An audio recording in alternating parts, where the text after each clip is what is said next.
नमस्कार दोस्तों। आज की डेट है 23 जुलाई और द हिंदू के जो यूपीएससी के पर्सपेक्टिव से इम्पॉर्टेंट आर्टिकल हैं उनको हम डिस्कस करेंगे। और एक आर्टिकल जो है वो गूगल के एक आर्टिफिशियल इंटेलिजेंस प्लेटफॉर्म है, उसका नाम है डीप माइंड। तो गूगल के deep mind artificial intelligence platform के ऊपर एक आर्टिकल है। ये जो प्लेटफॉर्म है आर्टिफिशियल, इस आर्टिफिशियल प्लेटफॉर्म ने अभी 200 मिलियन प्रोटीन के 3D स्ट्रक्चर को रिप्रेजेंट किया है, मीन्स डिकोड कर लिया है। आप अभी इस बात को थोड़ा उतना गहराई से नहीं समझ पाएंगे, अभी आगे हम लोग इस पर डिस्कशन करेंगे तो सारी चीज़ें आपको एकदम क्लियर होंगी। पहले तो आपको ये पता होना चाहिए कि प्रोटीन जो है वो ह्यूमन बॉडी के लिए कितना इम्पॉर्टेंट है और प्रोटीन किस किस लेवल पर बॉडी में पार्टिसिपेशन करता है। और साथ में आपको ये पता होने के साथ साथ जो बॉडी की मैकेनिज्म है वो बॉडी की मैकेनिज्म भी पता होनी चाहिए, तब फिर आपको जो है प्रोटीन की इम्पोर्टेंस समझ में आएगी। तो प्रोटीन की इम्पोर्टेंस समझने के लिए हम लोग अपना डिस्कशन स्टार्ट करते हैं। आप एक चीज़ और समझ लीजिए कि देखिए प्रोटीन कैसे काम करता है। आप थोड़ा सा इसको समझने से पहले ये देख लीजिए कि प्रोटीन का जो 3D स्ट्रक्चर जिसकी हम बात कर रहे हैं, ये 3D स्ट्रक्चर की ज़रूरत क्यों पड़ती है और ये 3D स्ट्रक्चर तक पहुंचता कैसे है। तो जनरली जो प्रोटीन है, उन प्रोटीन के 4 तरह के स्ट्रक्चर होते हैं। हम आपको भी दिखाते हैं, आप देखिए ज़रा सा स्क्रीन पर, ये रहे स्क्रीन पर, आप देखिए ज़रा सा। तो लेवल ऑफ प्रोटीन ऑर्गेनाइजेशन, जो प्रोटीन है वो 4 लेवल पे ऑर्गेनाइज होती है। जिसमें आप पहला स्ट्रक्चर देख रहे होंगे प्राइमरी प्रोटीन स्ट्रक्चर, दूसरा है सेकेंडरी प्रोटीन स्ट्रक्चर, तीसरा है टर्सरी प्रोटीन स्ट्रक्चर और चौथा है क्वाटरनरी प्रोटीन स्ट्रक्चर।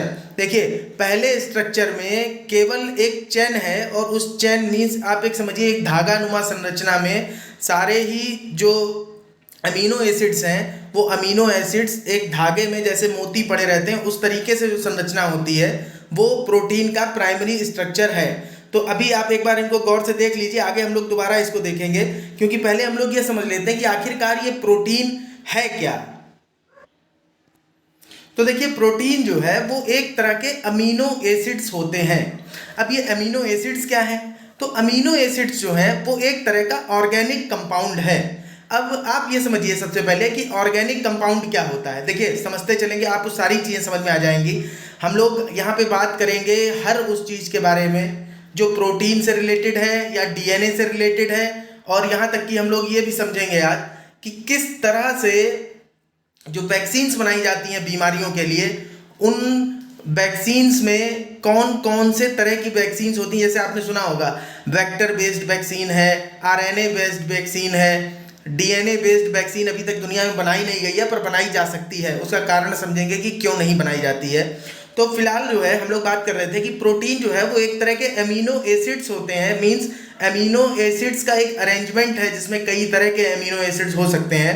तो अमीनो एसिड जो है वो ऑर्गेनिक कंपाउंड होते हैं, और ऑर्गेनिक कंपाउंड का मतलब सीधा सा इतना है कि कोई ऐसा केमिकल एलिमेंट जिसमें कार्बन कार्बन के बीच में या तो बॉन्डिंग हो या फिर कार्बन और हाइड्रोजन की बॉन्डिंग की कोई चेन हो उसमें। ठीक है, फिर से मैं रिपीट कर देता हूँ, या तो कार्बन कार्बन के बीच में बॉन्डिंग हो या फिर कार्बन और हाइड्रोजन के बीच में बॉन्डिंग हो। कुछ साइंटिस्ट ऐसा भी मानते हैं कि कोई भी एलिमेंट जिसमें कार्बन उपस्थित हो तो उसको ऑर्गेनिक कंपाउंड की श्रेणी में रखते हैं। हालांकि ऑर्गेनिक कंपाउंड्स के कैटेगराइजेशन को लेकर के काफ़ी ज़्यादा जो है आप कह सकते हैं कि ये डिबेट का इशू है, पर फिर भी जो मोटा मोटा एक क्लासिफिकेशन किया जाता है वो ये है कि अगर कार्बन कार्बन बॉन्ड की चेन है या फिर कार्बन हाइड्रोजन बॉन्ड की चेन है, और साथ में या तो फिर जिसमें कार्बन है जिस एलिमेंट में मौजूद, उनको ऑर्गेनिक कंपाउंड के तौर पर रखा जाता है। आप जैसे कुछ देखेंगे जैसे CCl4 होता है, कार्बन टेट्राक्लोराइड। तो CCl4 जो है कार्बन तो इसमें मौजूद है लेकिन कार्बन के अलावा दूसरा कार्बन नहीं है जिसके बीच में किसी तरह की कोई बॉन्डिंग हो, या फिर हाइड्रोजन मौजूद नहीं है। तो ये जो है इस पर विवाद होता है कि ऑर्गेनिक एलिमेंट है या नहीं है। फिलहाल आप एक चीज़ और यहाँ से हम लोग समझ के चलेंगे कि देखिए पूरी जो अर्थ है, इस अर्थ में वैसे तो केमिकल के कई टाइप्स हो सकते हैं, लेकिन 2 टाइप के एलिमेंट जो हैं वो काफ़ी ज़्यादा इंपॉर्टेंट होते हैं, और वो है ऑर्गेनिक एलिमेंट्स और इनऑर्गेनिक एलिमेंट्स।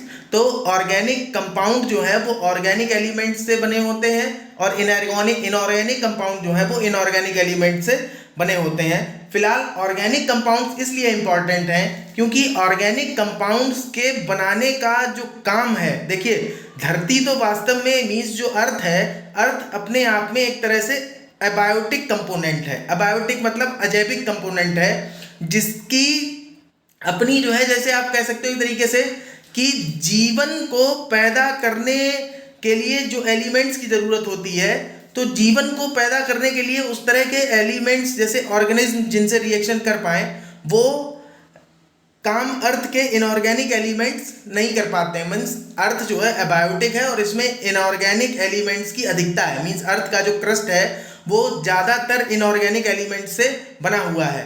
तो यहाँ पर सबसे पहले कुछ जो जीवन है वो ऐसा है कि अर्थ के इस अबायोटिक एलिमेंट्स को जो है वो ऑर्गेनिक कंपोनेंट्स में कन्वर्ट कर देता है। उन्हें प्रोड्यूसर कहते हैं। जैसे आपने देखा होगा पेड़ है, अब कार्बन डाइऑक्साइड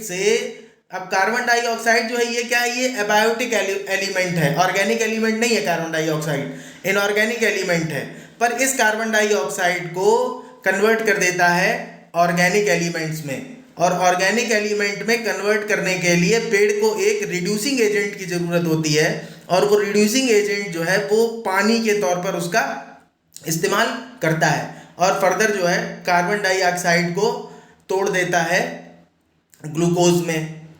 तो ये प्रोसीजर है प्रोड्यूसर्स का, और इसी के थ्रू वो क्या करते हैं, अपने पास बायोमास इकट्ठा करते जाते हैं। ठीक है ना, मैं फिर से रिपीट कर देता हूँ कि जो अबायोटिक कंपोनेंट्स हैं, प्रोड्यूसर उन अबायोटिक कंपोनेंट्स को ऑर्गेनिक कंपोनेंट्स में, अबायोटिक जो कंपोनेंट है मींस इनऑर्गेनिक एलिमेंट है वो, तो उन इनऑर्गेनिक एलिमेंट्स को ऑर्गेनिक एलिमेंट में कन्वर्ट करके बायोमास के रूप में अपने पास कंजर्व करके रख लेता है। उसके बाद जो है इस उत्पादन की श्रृंखला में आप देखेंगे आगे तो फिर उपभोक्ता मिलते हैं आपको। अब देखिए उत्पादन की श्रेणी पे भी जो है दो तरह के लोग मिलेंगे। एक वो है जो प्रकाश की जो ऊर्जा होती है उसका इस्तेमाल करके इनऑर्गेनिक एलिमेंट्स को ऑर्गेनिक कंपाउंड में कन्वर्ट कर देते हैं, और कुछ ऐसे हैं जो केमिकल रिएक्शंस के थ्रू अपनी केमिकल एनर्जी के इस्तेमाल से जो है वो उत्पादन करने का काम करते हैं। तो ये हमेशा ध्यान रखिएगा, केवल ऐसा नहीं है कि पेड़ जो है वही केवल उत्पादन कर सकते हैं,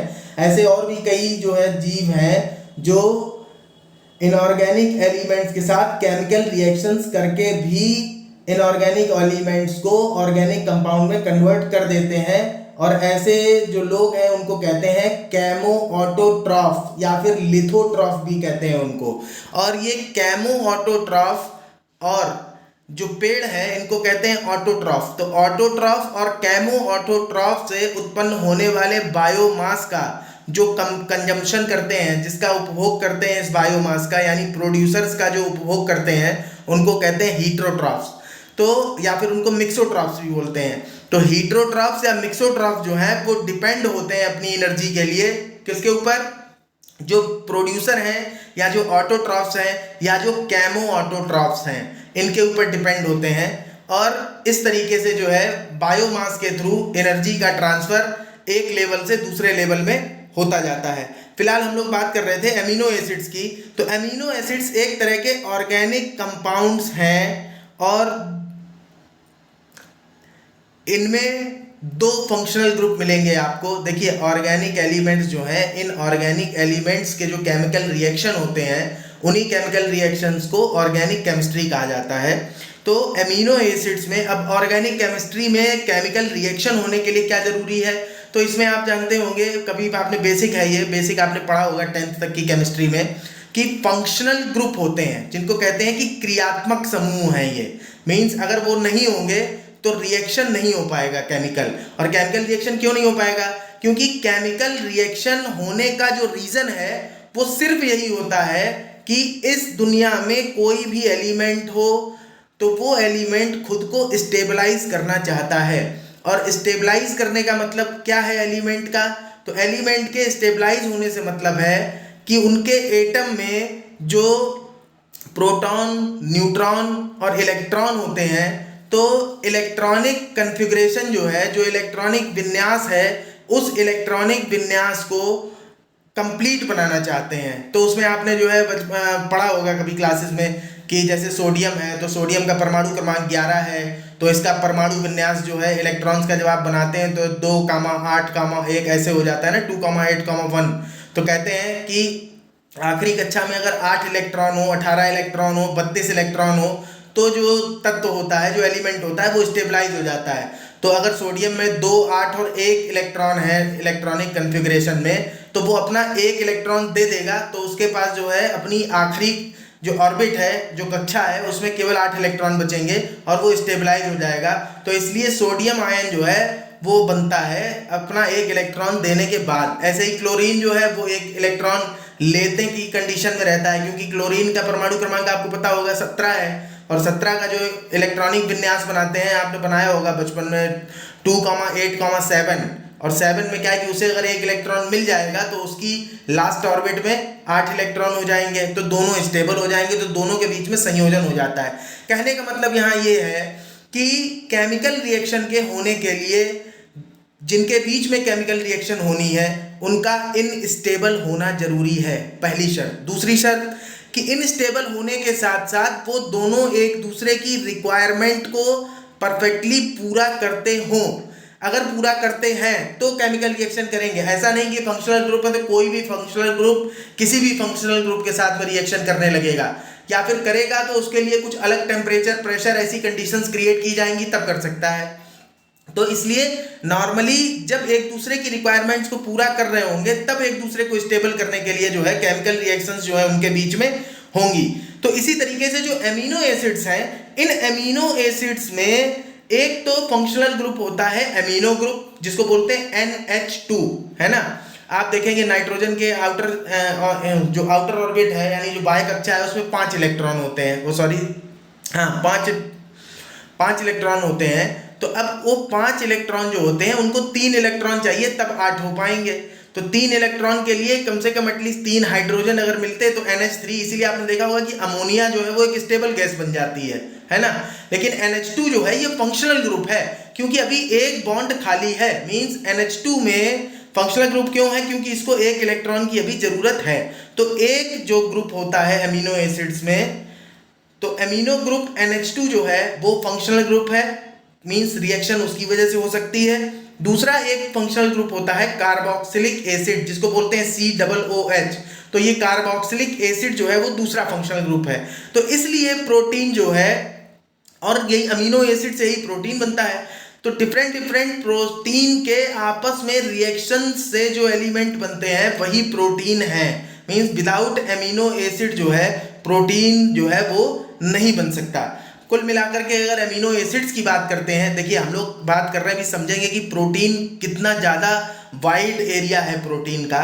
तो एमिनो एसिड्स की अगर आप बात करते हैं तो इस दुनिया में 500 से ज़्यादा एमिनो एसिड्स जो हैं वो मौजूद हैं, और 500 से ज़्यादा एमिनो एसिड्स में से जो कैटेगराइजेशन किया जाता है, तो कई बेसिस हैं उनके कैटेगराइजेशन के।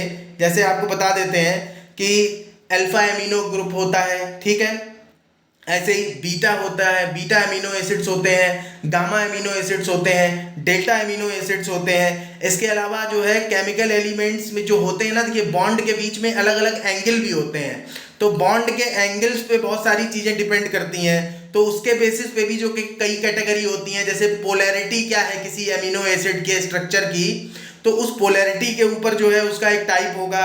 आयनाइजेशन की कैपेसिटी क्या है, उसको लेकर के जो है एक डिवीजन होता है एमिनो एसिड्स का।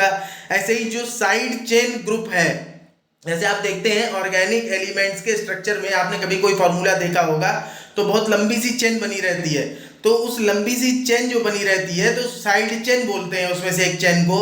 तो उस साइड चेन में कौन सा ग्रुप लगा हुआ है, तो उस ग्रुप के अकॉर्डिंग भी जो है डिवीजन होते हैं। जैसे एलिफेटिक एमिनो एसिड हो सकता है, एसिलिक एमिनो एसिड हो सकता है, एरोमेटिक एमिनो एसिड हो सकता है। इसके अलावा जो है उस एमिनो एसिड में हाइड्रोक्सिल ग्रुप लगा हो सकता है। हाइड्रोक्सिल ग्रुप मतलब OH- जो होता है, तो हाइड्रोक्सिल ग्रुप अगर लगा हुआ है तो वो अलग कैटेगरी होगी। ऐसे ही सल्फर भी हो सकता है किसी अमीनो एसिड में लगा हुआ, तो वो अलग कैटेगरी होगी। तो इस तरीके से एमिनो एसिड्स की कई कैटेगरी हैं, किनकी जो 500 से ज़्यादा एमिनो एसिड्स मौजूद हैं दुनिया में। तो कैटेगरी कौन कौन सी हो गई? Alpha, beta, gamma, delta, polarity based, ionization based, side chain group type based, जिनमें एलिफेटिक, एसिलिक और एरोमेटिक, या फिर हाइड्रोक्सिल ग्रुप हो सकता है या सल्फर हो सकता है। तो इतनी सारी चीज़ों के साथ इतनी वैरायटी मिलती हैं। इसमें से ह्यूमन बींग्स के लिए जो इम्पोर्टेंट है वो केवल अल्फा अमीनो एसिड्स इम्पॉर्टेंट होते हैं।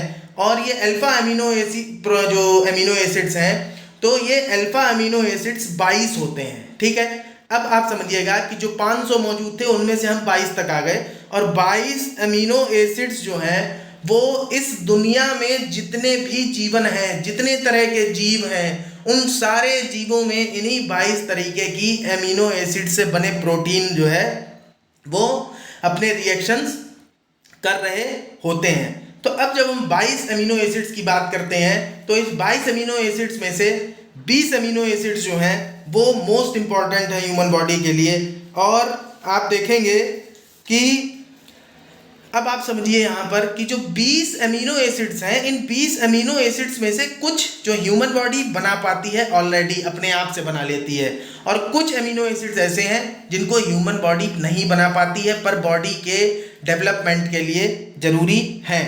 तो अब आप समझिए इस बात को कि ऐसे 11 एलिमेंट हैं, ऐसे 11 अमीनो एसिड हैं जिनको ह्यूमन बॉडी बना लेती है। तो जब ह्यूमन बॉडी खुद बना ले रही है तो हमारे लिए फिर वो कैसे हो गए? इसेंशियल तो रह नहीं गए, मीन्स हमें बाहर से लेने की ज़रूरत तो है नहीं, तो उनको कहते हैं नॉन इसेंशियल अमीनो एसिड्स।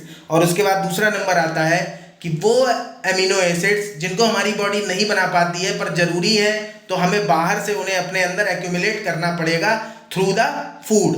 तो इसलिए जितनी आपकी डाइट वेरिएशनफुल होगी तो उतना ही जो है आपके अंदर मैक्सिमम प्रोटीन जाएगा। अब आप अभी आगे और समझेंगे कि प्रोटीन की इंपॉर्टेंस क्या है। तो यहाँ ये समझ लीजिए कि 11 अमीनो एसिड जो बॉडी बनाती है उनको कहते हैं नॉन इसेंशियल अमीनो एसिड्स, और 9 अमीनो एसिड जिन्हें बॉडी नहीं बना पाती, जिन्हें हम अपने भोजन के द्वारा ग्रहण करते हैं, तो वो हैं इसेंशियल अमीनो एसिड्स।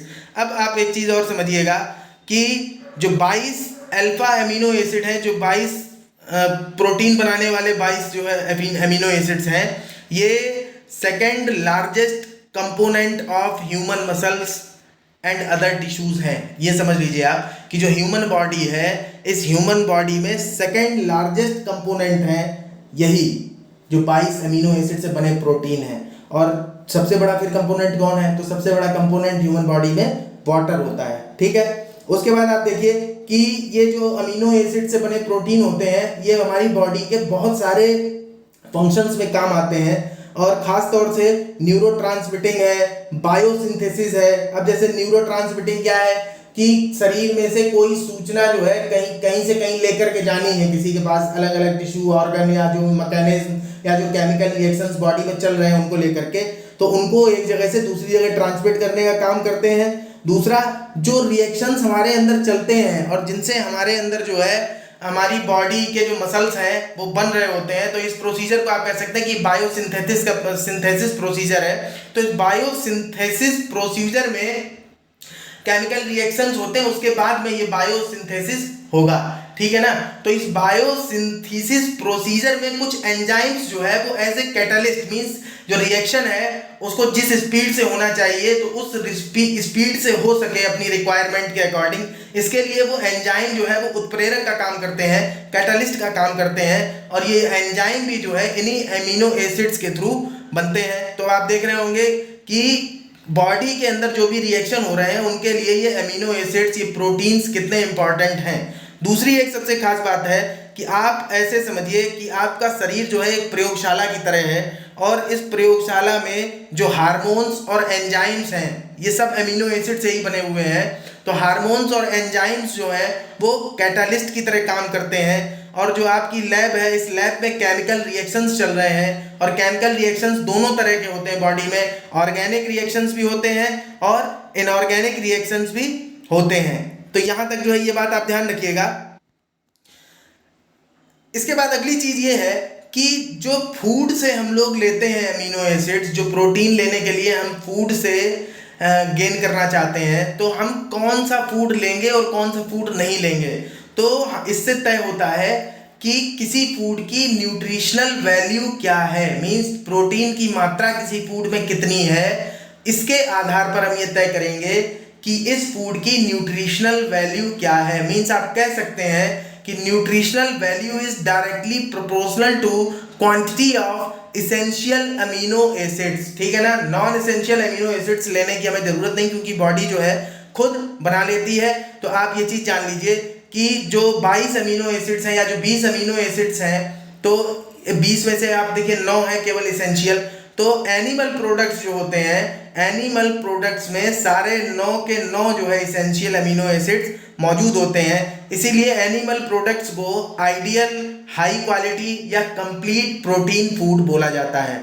इसके अलावा जो दूसरे सोया प्रोडक्ट्स हैं, देखिए सोया प्रोडक्ट्स जो हैं वो दो तरह के होते हैं, कुछ फर्मेंटेड होते हैं, कुछ अनफर्मेंटेड होते हैं। अभी चूंकि देखिए प्रोटीन के बारे में हम लोग डिटेल से डिस्कस करेंगे, एक अलग से वीडियो बना करके उसके बारे में बहुत डिटेल से डिस्कस करेंगे, क्योंकि प्रोटीन जो है ठीक उसी तरह से है जैसे टेक्नोलॉजी में डाटा और इंटरनेट, साइंस में रेडिएशन, उसी तरीके से जो बायोलॉजिकल प्रोसेस है उन बायोलॉजिकल प्रोसेस में प्रोटीन का वही रोल है। तो प्रोटीन भी बहुत इंपॉर्टेंट फैक्शन बन जाता है। तो यहाँ समझ लीजिए कि एनिमल प्रोडक्ट्स को आइडियल, हाई क्वालिटी या कंप्लीट प्रोटीन बोलते हैं। सोया के जो प्रोडक्ट हैं, हमने आपको बोला कि दो तरह के होते हैं, फर्मेंटेड और अनफर्मेंटेड। तो अलग अलग कैटेगरी हैं, आप ये जरूर एक बार देख लीजिएगा। वैसे हम डिस्कस करेंगे इसको प्रोटीन वाले वीडियो में कि कम से कम पाँच जो है प्रोडक्ट होते हैं इनके। तो ऐसे 10 प्रोडक्ट हैं जिनमें सारे इसेंशियल प्रोटीन्स पाए जाते हैं। तो सोया प्रोडक्ट्स में भी जो है सारे तरीके के प्रोटीन्स को पाया जाता है। इसके अलावा आप देखेंगे कि प्लांट में भी जो है प्रोटीन्स पाए जाते हैं।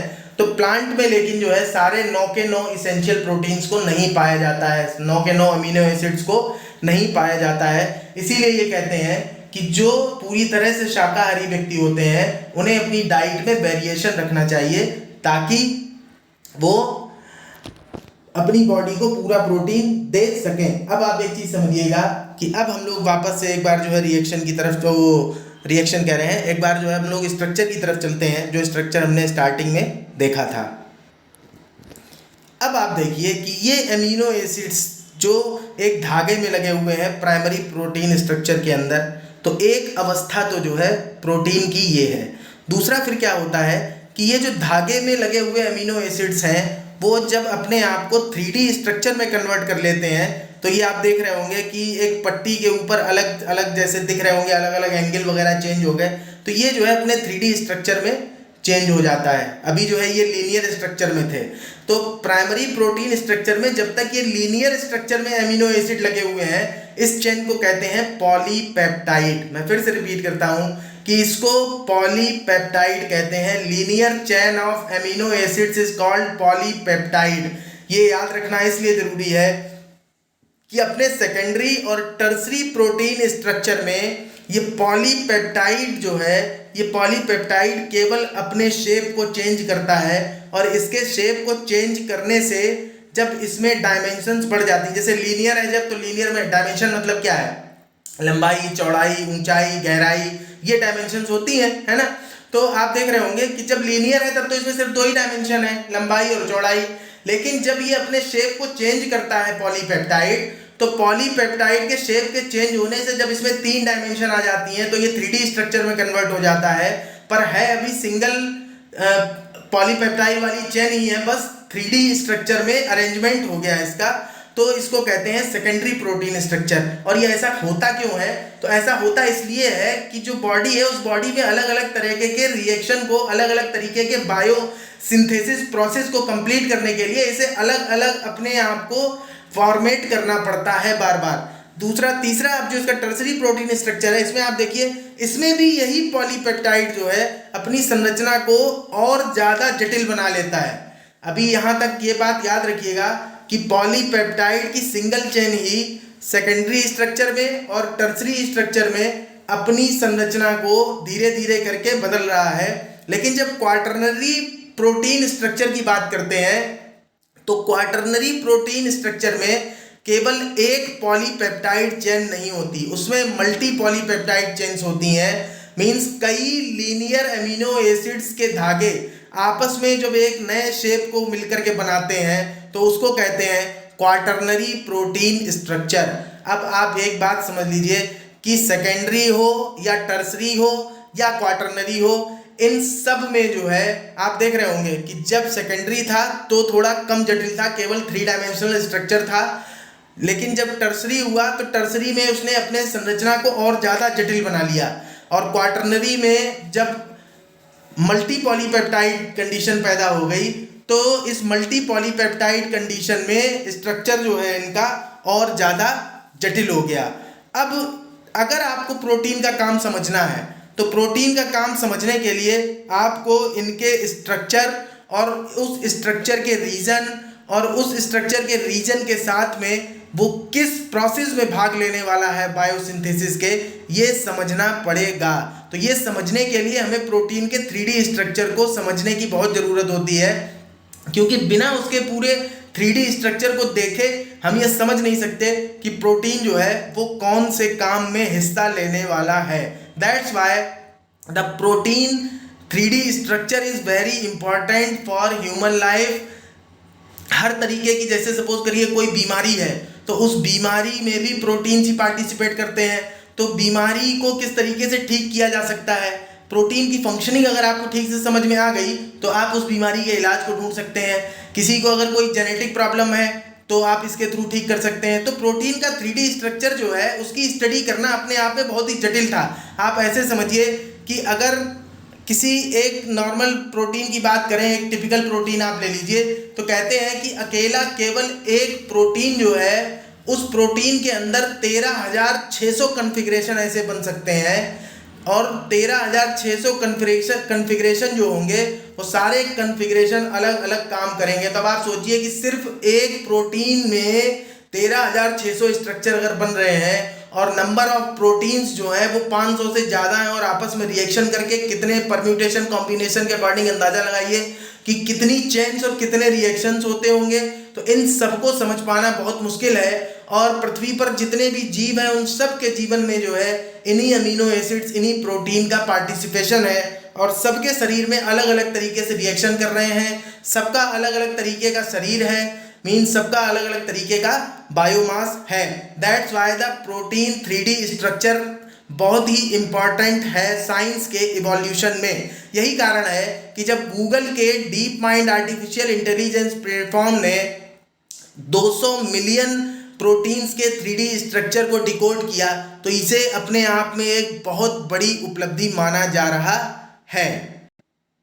हालांकि ऐसा नहीं है कि एक साथ कर लिया। 2020 में पहली बार जो है 100 प्रोटीन्स के ऐसे 3D स्ट्रक्चर को वो पहले भी रिप्रेजेंट कर चुके हैं आर्टिफिशियल इंटेलिजेंस के सिस्टम। यही गूगल का जो डीप माइंड है, इस गूगल के डीप माइंड ने 2020 में पहले 100 प्रोटीन्स के 3D स्ट्रक्चर को भी रिप्रेजेंट किया था। अब हम लोग आगे जो है अभी आप समझेंगे कि आर्टिकल में जो है क्या कहना चाहते हैं ऑथर, और सबसे लास्ट में फिर हम लोग समझेंगे कि किस तरीके से ह्यूमन बॉडी के लिए वैक्सीन्स को डेवलप किया जाता है और प्रोटीन का हमारी बॉडी में क्या रोल है।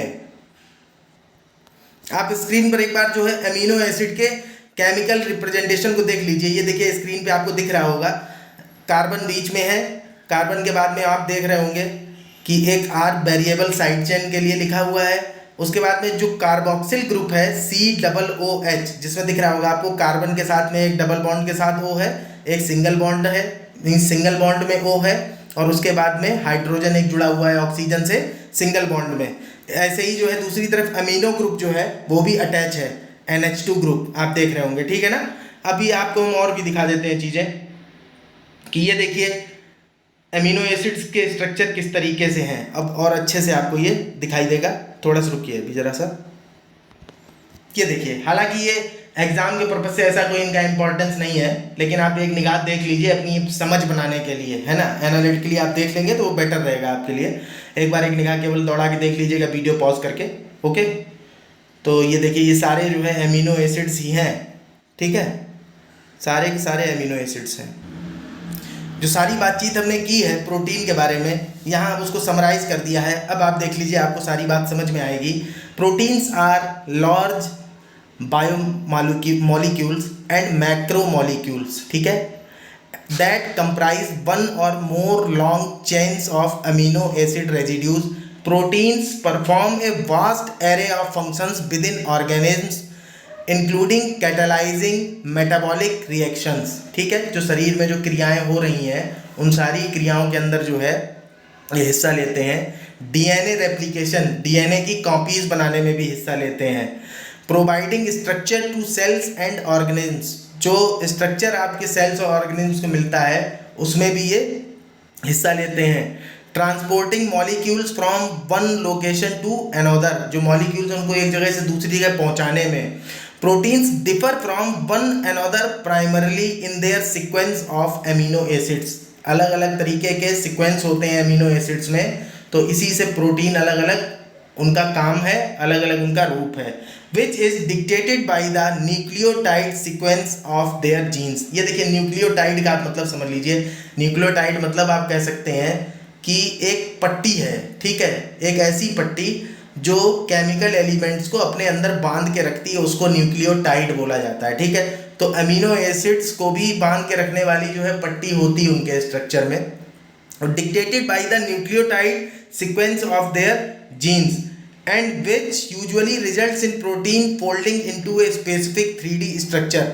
अब यहाँ ओवरऑल एक बात समझ लीजिए आप कि ये जो प्रोटीन के स्ट्रक्चर में 3D स्ट्रक्चर आ जाता है ना, तो इस 3D स्ट्रक्चर को हमने आपको बोला कि इसको डिकोड करना बहुत ज़रूरी है। अगर डिकोड नहीं कर पाते हैं तो बहुत सारी चीज़ें जो है हम नहीं जान पाएंगे शारीरिक प्रक्रियाओं के बारे में। तो इसलिए जब डिकोड करना ज़रूरी है 3D स्ट्रक्चर को, तो इसके 3D स्ट्रक्चर में कन्वर्ट होने को, जटिल संरचना बना लेने को कहते हैं प्रोटीन फोल्डिंग, और ये इसको डिकोड करना अपने आप में बहुत बड़ी प्रॉब्लम है। तो इस पूरी जो मैथडोलॉजी है, इस पूरी जो कॉन्सेप्ट है, इस पूरे कॉन्सेप्ट को बोलते थे साइंस में प्रोटीन फोल्डिंग प्रॉब्लम। तो जब 200 मिलियन प्रोटीन के 3D स्ट्रक्चर को रिप्रेजेंट किया उस आर्टिफिशियल इंटेलिजेंस प्लेटफॉर्म ने, तो लोगों को ऐसा लगा कि जो प्रोटीन फोल्डिंग प्रॉब्लम है ये हमेशा के लिए ख़त्म हो गई। फिलहाल हम आगे देख लेते हैं कि प्रोटीन जो है वो प्योरीफाइड किए जा सकते हैं, मतलब निकाले जा सकते हैं, मीन्स उनको जो है निकाल सकते हैं आप एलिमेंट से। जैसे कोई टिश्यू है या कोई ऑर्गन है बॉडी का, तो आप उससे प्रोटीन को एक्सट्रैक्ट कर सकते हैं। तो प्रोटीन्स में purified from other cellular components using A variety of techniques. यहाँ देखिए अभी टेक्निक्स ध्यान रखिएगा, इंपॉर्टेंट है, एग्जाम के पर्सपेक्टिव से कभी पूछी जा सकती हैं आपसे। तो वो टेक्निक्स कौन कौन सी हैं जिसके थ्रू प्योरीफिकेशन किया जा सकता है। प्योरीफिकेशन मतलब यहाँ एक्सट्रैक्शन है, ये ध्यान रखिएगा, शुद्ध करना नहीं है, ठीक है। तो वो कौन कौन सी टेक्निक्स हैं? अल्ट्रा सेंट्रीफ्यूगेशन, दूसरा है प्रेसिपिटेशन, तीसरा इलेक्ट्रोफोरेसिस, चौथा क्रोमेटोग्राफी। तो ये 4 प्रोसेस हैं जिनके थ्रू जो है प्रोटीन का प्योरीफिकेशन किया जा सकता है। इसके अलावा आप देखिए कि अगर प्रोटीन स्ट्रक्चर और उनके फंक्शन को समझना है, तो प्रोटीन स्ट्रक्चर और उनके फंक्शन को समझने के लिए कौन कौन सी तकनीकें अपनाई जाती हैं? तो इम्यूनोहिस्टोकेमिस्ट्री, दूसरा है साइट डायरेक्टेड म्यूटाजेनेसिस, तीसरा है एक्सरे क्रिस्टलोग्राफी, चौथा है न्यूक्लियर मैग्नेटिक रेजोनेंस, पांचवा है मास स्पेक्ट्रोमेट्री। तो इस तरीके से ये 5 जो है प्रोसेस हैं जिनके थ्रू प्रोटीन के स्ट्रक्चर और फंक्शन को समझा जाता है। और ऊपर जो 4 प्रक्रियाएं थी वो प्रोटीन के प्योरीफिकेशन के लिए थी। आगे बात करें तो प्रोटीन के बारे में सबसे पहले अगर किसी ने बताया था तो वो एक डच केमिस्ट थे जिनका नाम था जेरार्डस जोनास मल्डर, और जो प्रोटीन नाम रखा गया है वो एक स्वीडिश केमिस्ट थे जिनका नाम था जॉन्स जैकब बर्जीलियस। तो इन्होंने जो है नाम रखा पहली बार 1838 में। बाकी आपको एक चीज़ और बता देते हैं कि देखिए ऐसा है कि आप ऐसे समझिए कि आपके शरीर में जितनी हड्डी और मांस है ये सारा का सारा जो है वो प्रोटीन से ही बना हुआ है। तो इसलिए एक साइंटिस्ट है, उनका नाम है जर्मन कार्ल वॉन वॉइट। इनका मानना ये था कि फ्लैश मेक्स फ्लैश, कि मांस से ही मांस बनता है, क्योंकि देखिए मांस जो है प्रोटीन से बना हुआ है और प्रोटीन ही जो है वो फिर से इसको बनाने का काम करती, ज़रूरत पड़ता है, ये पड़ती है। आपने सुना होगा ना कि भूखे रहने में क्या होता है कि हमारी हड्डियों और मांस जो है, हमारे हड्डी और मांस जो गलने लगते हैं, क्योंकि भाई बॉडी तो केमिकल रिएक्शंस में चल रही है। अब केमिकल रिएक्शंस को ऑर्गेनाइज करने के लिए प्रोटीन चाहिए ही चाहिए। तो जो चीज़ जहाँ से प्रोटीन मिलेगा वहाँ से लेगी बॉडी। तो या तो आप एक्सटर्नली डाइट के थ्रू प्रोटीन दीजिए, या फिर जो है जो वो फॉर्मेशन कर लेता है उन प्रोटीन्स में तो उसे दिक्कत नहीं है, पर फॉर्मेशन करने के लिए उसे मीन्स फूड तो चाहिए ही चाहिए ना। तो अगर नहीं कर पा रहा है फॉर्मेशन तो फिर वो क्या करेगा कि आपकी बॉडी पे ये हड्डी और मांस जो प्रोटीन है इसी को पहले जो है डिकम्पोज करना स्टार्ट करेगा और इससे निकाल निकाल के प्रोटीन इस्तेमाल करेगा, ठीक है। इसके बाद हम लोग आगे देखते हैं कि ये जीनोम्स जो है, आप जीनोम्स को मतलब समझ लीजिए, एक्चुअल में जो डीएनए होता है, डीएनए को ही जीनोम कहते हैं। तो अब यहाँ पे ये देख लेते हैं कि जो जीनोम प्रोजेक्ट वगैरह किए जाते हैं, तो जीनोम में कितने प्रोटीन्स जो हैं उनका इस्तेमाल किया जाता है, मीन्स उनको जो है डिकोड करने के लिए। देखिए जीनोम का मतलब आप समझ लीजिए कि डीएनए जो है, डीएनए के सेट को जीनोम कहते हैं। थोड़ा सा इस पर भी बात हम लोग अभी करेंगे, ठीक है। प्रोटीन के वीडियो में हम लोग डिस्कशन करेंगे। अभी जब फिलहाल हम लोग देख लेते हैं क्योंकि लंबा हो रहा है, आर्टिकल भी खत्म नहीं, आर्टिकल तक पहुँचे नहीं, आर्टिकल आने वाला है अभी। तो यहाँ आप ये समझ लीजिए कि number of proteins encoded in a genome रफली correspondence to the number of genes, means जितने जीन होंगे उतने तरह के प्रोटीन हो सकते हैं। और नंबर ऑफ जीन्स आप समझ लीजिए कि उसकी कोई लिमिट नहीं है ह्यूमन बॉडी के अंदर कि कितने तरह के जीन्स हो सकते हैं। देख रहे होंगे आप 8 अरब आबादी है और 8 अरब लोगों के अंदर है, तो ये बिकॉज ऑफ जीन है, क्योंकि हर जीन के अपने कैरेक्टरिस्टिक्स, अपने ट्रेट्स अलग अलग होते हैं। और जीन है क्या, जीन को आप ऐसे समझिए कि डीएनए का एक टुकड़ा है। और डीएनए क्या होता है, ये हम लोग अभी फर्दर आगे जो है जो वीडियो बनाएंगे प्रोटीन को लेकर के, या फिर जो है किस तरीके से वैक्सीन बनती है उसके लिए हम अलग से वीडियो बनाएंगे। अभी आप जो है यहाँ देख लीजिए आप, तो जो अब आप यहाँ एक चीज़ ध्यान रखिएगा कि जो वायरस है, तो वायरस लगभग मान के चलिए कि 100 के आसपास प्रोटीन्स जो है अपने पास बना के रखते हैं, मीन्स वायरसेस के अंदर जो है 100 तरह के प्रोटीन्स होते हैं। जबकि आप आर्किया और बैक्टीरिया की बात करेंगे तो उनके अंदर जो है वो 1000 तक प्रोटीन्स होते हैं। और यहीं जब आप यूकैरियोट्स की बात करेंगे, मीन्स सेल्स जो है 2 टाइप की होती है ना, प्रोकैरियोटिक एंड यूकैरियोटिक, तो यूकैरियोट्स की बात करेंगे अगर, तो इनके पास जो है tens of thousands of protein, means कितनी प्रोटीन है ये अभी तक समझ पाना भी बहुत मुश्किल काम है इतना। तो पहली जो दुनिया में प्रोटीन सीक्वेंसिंग की गई थी वो इंसुलिन की गई थी, जिसे किया था फ्रेडरिक सेंगर ने 1949 में। और उसके बाद जब एक्सरे क्रिस्टलोग्राफी का डेवलपमेंट हो गया, तो इस एक्सरे क्रिस्टलोग्राफी से सबसे पहले जो है हीमोग्लोबिन के प्रोटीन स्ट्रक्चर को समझा गया था। और उसके बाद में जब क्रायो इलेक्ट्रॉन माइक्रोस्कोपी का डेवलपमेंट हो गया, तो क्रायो इलेक्ट्रॉन माइक्रोस्कोपी के थ्रू क्या करते हैं कि बीम्स ऑफ इलेक्ट्रॉन्स के द्वारा जो है वो हम लोग प्रोटीन स्ट्रक्चर को स्टडी करने की कोशिश करते हैं। इन सब के बारे में हम लोग डिटेल में डिस्कस करेंगे अपने प्रोटीन से रिलेटेड वीडियो में, तो अभी आप उसको भी ज़रूर देख लीजिएगा। अभी फिलहाल आर्टिकल को समझने के लिए इतना पर्याप्त हो गया है। तो बीम्स ऑफ इलेक्ट्रॉन्स के थ्रू जो है क्रायो इलेक्ट्रॉन माइक्रोस्कोपी के थ्रू प्रोटीन के स्ट्रक्चर को समझने की कोशिश की जाती है। और इस तकनीक की खास बात यह है कि जो प्रोटीन का स्ट्रक्चर है या जो प्रोटीन का सैंपल आपने लिया स्ट्रक्चर वो स्टडी करने के लिए, उसको सबसे ज़्यादा कम डैमेज जो है वो इसी क्रायो इलेक्ट्रॉन माइक्रोस्कोपी के तहत होता है। तो ये इंपॉर्टेंट है। इसके अलावा आप देख लीजिए प्रोटीन डाटा बैंक भी एक बना हुआ है।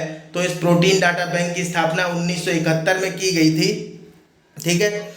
और इसमें आप देखेंगे तो कुछ देशों ने इसमें शामिल होकर के ये 3D स्ट्रक्चर ऑफ प्रोटीन्स की स्टडी करने के लिए, या न्यूक्लिक एसिड्स हैं उनकी स्टडी करने के लिए, या जो कॉम्प्लेक्स असेंबलीज है उनको समझने के लिए, ये सब जो है केवल आप समझिए सेल के अंदर के सारे कामकाज को समझने के लिए, क्योंकि बॉडी जो है वो कई सारे सेल से मिलकर बनी है। तो पहले सेल की वर्किंग समझेंगे, जब सेल की वर्किंग समझेंगे तब पूरी ह्यूमन बॉडी की या फिर जो दुनिया में जितने जीव हैं उनकी सबकी जो उनके शरीर की जो प्रक्रियाएं हैं उनको समझने में आसानी होगी। तो आप देखिए ये प्रोटीन डाटा बैंक जो है उसको स्टार्टिंग में 1971 में बनाया गया और बाद में जो है ये world wide protein data bank में कन्वर्ट हो गया। देखिए स्टार्टिंग में क्या था कि इसको यूके और यूएस की एक यूनिवर्सिटी ने मिलकर के स्टार्ट किया था। यूएस की एक लेबोरेटरी थी, ब्रुक हेवन लेबोरेटरी, और जो यूके है यूके की एक यूनिवर्सिटी थी, दोनों ने मिलकर के ये प्रोटीन डाटा बैंक का जो प्रोजेक्ट है इसको स्टार्ट किया। फर्दर आगे चल करके जो है ये प्रोटीन डाटा बैंक में और भी देश जैसे जापान और यूरोप, ये 2 लोग और भी शामिल हो गए। तो अब आज के समय में जो है 4 देशों की एक तरीके से ये पहल टाइप की है, जिसमें जो है दुनिया के जितने जीव हैं उनसे रिलेटेड प्रोटीन्स के सैंपल रखे जाते हैं, उनके 3D स्ट्रक्चर्स को स्टडी किया जाता है, डाटा को कलेक्ट किया जाता है। फिलहाल हम लोग जो है इसके बारे में प्रोटीन डाटा बैंक के बारे में भी आगे डिटेल से डिस्कस करेंगे। देखिए प्रोटीन वाले वीडियो में हम लोग ह्यूमन जीनोम प्रोजेक्ट वगैरह के बारे में भी डिस्कस करेंगे, ठीक है। अभी हम लोग चलते हैं अपने आर्टिकल की तरफ। तो ये है हमारा आर्टिकल आज का कि 28 जुलाई 2022 को गूगल के डीप माइंड ने 200 मिलियन प्रोटीन्स के 3D स्ट्रक्चर को रिप्रेजेंट किया। इसका मतलब ये हुआ कि दुनिया में जहाँ भी जीवन है या जो भी जीवन है वो पूरा इसने एक तरीके से 3D स्ट्रक्चर को रिप्रेजेंट कर दिया। फिर कहते हैं कि ये जो है ये आर्टिफिशियल इंटेलिजेंस की आज तक की सबसे बड़ी उपलब्धि है और इसको कहते हैं कि ये एक सॉल्यूशन है किसके लिए, प्रोटीन फोल्डिंग प्रॉब्लम के लिए। आपको हमने बता दिया है प्रोटीन फोल्डिंग प्रॉब्लम क्या होती है। उसके बाद आगे कहते हैं कि प्रोटीन्स जो है वो अमीनो एसिड की लीनियर चेन होती है और 3D स्ट्रक्चर जो है उनके फंक्शन को डिसाइड करते हैं और उसको जानने का एक तरीका है computationally means through the computer जो है उसे जान सकते हैं आसानी से कि इसके क्या क्या पॉसिबल कन्फिगरेशंस हो सकते हैं किसी एक प्रोटीन के, है ना। Composed of specific angles between peptide bonds means जो पॉलीपेप्टाइड चेन है उसमें जो अमीनो एसिड्स हैं उनके बीच के जो बॉन्ड हैं वो अलग अलग एंगल पर होते हैं। तो वो अलग अलग एंगल के जो बॉन्ड्स होते हैं, जो बॉन्ड्स के अलग अलग एंगल होते हैं उससे डिफरेंट डिफरेंट कन्फिग्रेशन बनते हैं। तो उन कन्फिग्रेशंस को कंप्यूटेशनली समझने के लिए एक मेथड है ये, मतलब कंप्यूटर के थ्रू हम उसे जो है समझ सकते हैं। फिर उसके बाद कहते हैं कि हालांकि ये इम्पॉसिबल टास्क है क्योंकि एक टिपिकल प्रोटीन जो है वो 10,300 कन्फिग्रेशन ऐसे बना सकती है। और आप सोचिए कि पूरे शरीर में कितने प्रोटीन हैं और कितनों को जो है हम स्टडी कर पाएंगे। तो वास्तव में अगर जो है मैनुअली स्टडी किया जाता तो लगभग 1,000 मिलियन साल खर्च होते। 1,000 मिलियन वर्ष का समय जो है आर्टिफिशियल इंटेलिजेंस की इस रिप्रेजेंटेशन ने बचा लिया। उसके बाद कहते हैं कि 2020 में पहली बार जो है बहुत बड़ा ब्रेक थ्रू मिला था इस अल्फा फोल्ड डीप माइंड ने। ये जो अल्फा फोल्ड प्रोजेक्ट के अंदर ये जो 100 प्रोटीन्स के एटॉमिक रेजोल्यूशन को जब रिप्रेजेंट किया और तभी माना गया कि प्रोटीन फोल्डिंग प्रॉब्लम जो है वो अब अपने समापन की ओर है। उसके बाद कहते हैं कि डीप माइंड ने फिर अपने रिसर्च आउटकम्स को जो है पब्लिश किया और शेयर किया, जो जर्नल्स हैं उसमें प्रकाशित किया, कई जगह पे अपनी इंफॉर्मेशन को डाटा को शेयर किया। और उसके बाद में जो नेग्लेक्टेड डिजीज़ होती हैं तो उन नेग्लेक्टेड डिजीज़ के ऊपर जो है कैसे दवाइयाँ बनाई जाएंगी उन पर काम करना शुरू किया। देखिए नेग्लेक्टेड डिजीज़ का मतलब आप समझ लीजिए कि दुनिया में कुछ बीमारियाँ ऐसी हैं जो बहुत कम लोगों को हैं लेकिन उसके लिए दवाई बनाने का काम फार्मा कंपनी या बड़ी जो रिसर्च कंपनी है वो नहीं करती हैं क्योंकि रिसर्च और इन्वेस्टमेंट में पैसा बहुत ज़्यादा खर्च होता है और इतना ज़्यादा पैसा इतने कम लोगों के लिए कोई लगाना नहीं चाहता। तो दैट्स वाई इनको कहते हैं नेग्लेक्टेड डिजीज़। तो drugs for neglected disease initiative पर इसने काम किया। ये देखिए ये इसकी सबसे बड़ी उपलब्धि थी। क्यों? क्योंकि वैसे रिसर्च में क्या होता है कि पहले किसी बीमारी को समझने के लिए देखते हैं कि कौन सा रिएक्शन जो है वो कॉज है इस बीमारी का, फिर उस रिएक्शन में कौन से प्रोटीन ने पार्टिसिपेट किया, फिर उस प्रोटीन के 3D स्ट्रक्चर को समझेंगे, फिर 3D स्ट्रक्चर के बाद उसकी फंक्शनिंग को समझेंगे। जब फंक्शनिंग समझेंगे तो फिर समझेंगे कि फंक्शन के कौन से पार्ट ने जो है इस बीमारी को क्रिएट किया है, फिर उस जो फंक्शनिंग है उस फंक्शनिंग को रोकने के लिए कोई वैक्सीन या दवाई बनाई जाती है। तो ये बहुत लंबा प्रोसीजर था। अगर मैनुअली कोई आदमी करता तो बहुत दिक्कत होती है। लेकिन अब आर्टिफिशियल इंटेलिजेंस में क्या हुआ कि इसकी सबसे बड़ी खास बात ये है कि ये काम इसलिए कर रहा था क्योंकि आर्टिफिशियल इंटेलिजेंस सॉफ्टवेयर ने जब 3D स्ट्रक्चर की किसी फंक्शनिंग को रोकने के लिए इसको कहा गया कि तुम ये जो है ये कंपाउंड बनाओ, रिसर्च पेपर पढ़ो और पढ़ने के बाद चलो ये वाला कंपाउंड बनाओ तुम ड्रग के तौर पर। तो आर्टिफिशियल इंटेलिजेंस के थ्रू उसको कहते हैं आर्टिफिशियल इंटेलिजेंस सिंथेसाइजर। तो उस सिंथेसाइजर ने जो है रिसर्च पेपर पढ़ के और वो कंपाउंड बना दिया। ये सबसे बड़ी उपलब्धि थी कि अब दवाई बनाने के लिए आदमी की जरूरत रह ही नहीं गई। मीन्स तो अब क्या है कि ड्रग्स फॉर नेग्लेक्टेड डिजीजेज जो हैं उनके लिए वो आर्टिफिशियल इंटेलिजेंट सिंथेसाइजर जो है वो ऐसे ही दवाई बना देगा। वो खुद ही समझ लेगा प्रोटीन के 3D स्ट्रक्चर, फंक्शनिंग और उसके बाद में फिर जो है ड्रग डेवलप कर देगा। तो कहते हैं कि इसी तरीके से जो चागास डिजीज है और इस चागस और लेशियामेनियासिस, तो इन दोनों डिजीज को मीन्स ये दोनों जो है वही है नेग्लेक्टेड डिजीज है। तो इनके लिए जो है ड्रग कैसे बनेगा इसको असिस्ट करने का काम किया इस डीप माइंड आर्टिफिशियल इंटेलिजेंस के प्रोग्राम ने। इस चागस डिजीज के बारे में आपको थोड़ा बता देते हैं। चागस डिजीज जो है ये आपको स्पेशली मिलेगी जो नॉर्थ अमेरिका और साउथ अमेरिका कॉन्टिनेंट का रीजन है, उसमें एक पैरासाइट होता है जिसका नाम है ट्रिपैनोसोमा क्रूजी। तो ये ट्रिपैनोसोमा क्रूजी जो पैरासाइट है, ध्यान रखिएगा, वायरस या बैक्टीरिया नहीं है, ये पैरासाइट है ट्रिपैनोसोमा क्रूजी।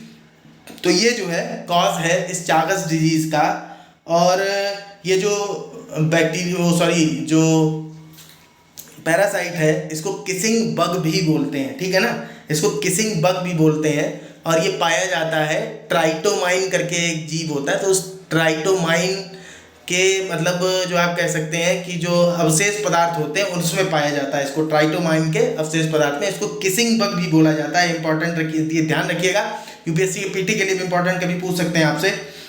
और दूसरी बीमारी जो है लीशमैनियासिस, इसके बारे में आपने जो है जनरली भी पढ़ा होगा, हिंदी में इसे काला आजार कहते हैं या इंग्लिश में से ब्लैक फीवर या एलेप्पो बॉयल ये भी बोला जाता है, ठीक है। फिर से रिपीट कर देते हैं, लीशमैनियासिस को ब्लैक फीवर, एलेप्पो बॉयल या काला आजार बोला जाता है, ठीक है।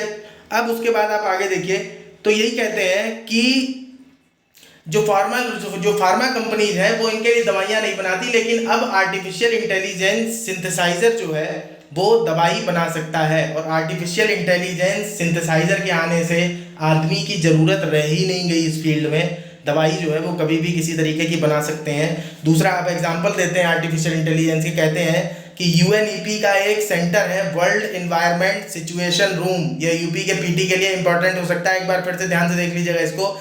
यूएनईपी का एक सेंटर है वर्ल्ड एनवायरनमेंट सिचुएशन रूम, इसका काम क्या है कि ये आर्टिफिशियल इंटेलिजेंस का यूज़ करके जो रियल टाइम सेंसर लगे हुए हैं ऑब्जर्वेशन करने के लिए एनवायरनमेंट को, उन सारे रियल टाइम सेंसर के डाटा को एनालाइज करता है। और अब देखिए ये 140 से ज़्यादा देशों में फैले हुए हैं सेंसर, ये ध्यान रखिएगा, ये इसी से स्टेटमेंट कुछ उल्टा सीधा बन के आएगा, कंफ्यूज होने की ज़रूरत नहीं है। तो 140 से ज़्यादा देशों में जो सेंसर फैले हैं उनसे मिले डाटा को स्टडी करता है। अब उससे बताता क्या क्या है, पता चलता है उससे कार्बन डाइऑक्साइड का कॉन्सेंट्रेशन क्या है, कितने पार्ट्स पर मिलियन है एयर में, ग्लेशियर जो है वो उनका मास इस समय क्या है, पिघल रहे हैं या बढ़ रहे हैं, सी लेवल जो है वो कितना राइज हुआ है, बायोडाइवर्सिटी का लॉस क्या है। तो इस तरीके की चीज़ें जो है इससे पता चलती हैं। तो कहते हैं कि जैसे प्लानिट के लिए एक होलिस्टिक अप्रोच का काम कर रहा है ये WSER, उसी तरीके से आर्टिफिशियल इंटेलिजेंस जो है वो ह्यूमन लाइफ में धीरे धीरे करके होलिस्टिक अप्रोच की तरह काम करेगी। क्योंकि जहाँ एक तरफ AI सिंथेसाइजर जो है वो प्रोटीन के 3D स्ट्रक्चर को स्टडी करके दवाई बना सकता है, वहीं दूसरी तरफ जो लार्ज लैंग्वेज मॉड्यूल्स हैं वो किसी भी तरीके के टेक्स्ट को, म्यूजिक को, आर्ट को जो है जनरेट कर सकते हैं। तो धीरे धीरे करके वो कह रहे हैं बस, लेकिन लार्ज लैंग्वेज मॉड्यूल्स की ये प्रॉब्लम है कि वो केमिकल इक्वेशंस या जो मैथमेटिकल इक्वेशंस हैं उनको अभी तक जो है रिप्रेजेंट नहीं कर सकते हैं। ये यहाँ पे कहते हैं ऑथर कि जिस दिन ऐसा होगा कि आर्टिफिशियल इंटेलिजेंस जो है केमिकल इक्वेशंस और मैथमेटिकल फार्मूले के एक्सप्लेनेशंस से फेनोमेना है उनको समझने लगेगा, तो उसी दिन इस दुनिया में मशीनों का युग आरंभ हो जाएगा। और वो दिन बहुत ज़्यादा दूर नहीं है। लेकिन अब आगे देखिए कि क्या क्या खतरे हो सकते हैं, ये समझ लीजिए। कहते हैं कि जो साइंटिफिक एंटरप्राइज हैं उनके लिए अब एजेंट के तौर पर काम करेंगे कौन, जो सिलिकॉन से बने हैं, मीन्स आदमी नहीं, सिलिकॉन से कौन बने, ये आर्टिफिशियल इंटेलिजेंस के इंस्ट्रूमेंट बने हैं। तो ये लोग अब काम करेंगे साइंटिफिक एंटरप्राइजेज में। और अब अभी तक लोग जैसे नहीं पेटेंट मांगते हैं कोई किसी को, ये कि हमारी नॉलेज है, तो अब ये ऑथरशिप वाला काम जो है वो खत्म होने वाला है। और ऐसे ही चैट जीपीटी जो है वो लिटरेचर सर्च के मामले में असिस्ट कर सकता है। फर्दर आगे जिस दिन ये क्रिएटिविटी से रिलेटेड काम करने लगेगा तो उस दिन जो है ये क्रिएटिविटी को लेकर भी जो झगड़े फैले रहते हैं वो भी धीरे धीरे करके खत्म हो जाएंगे।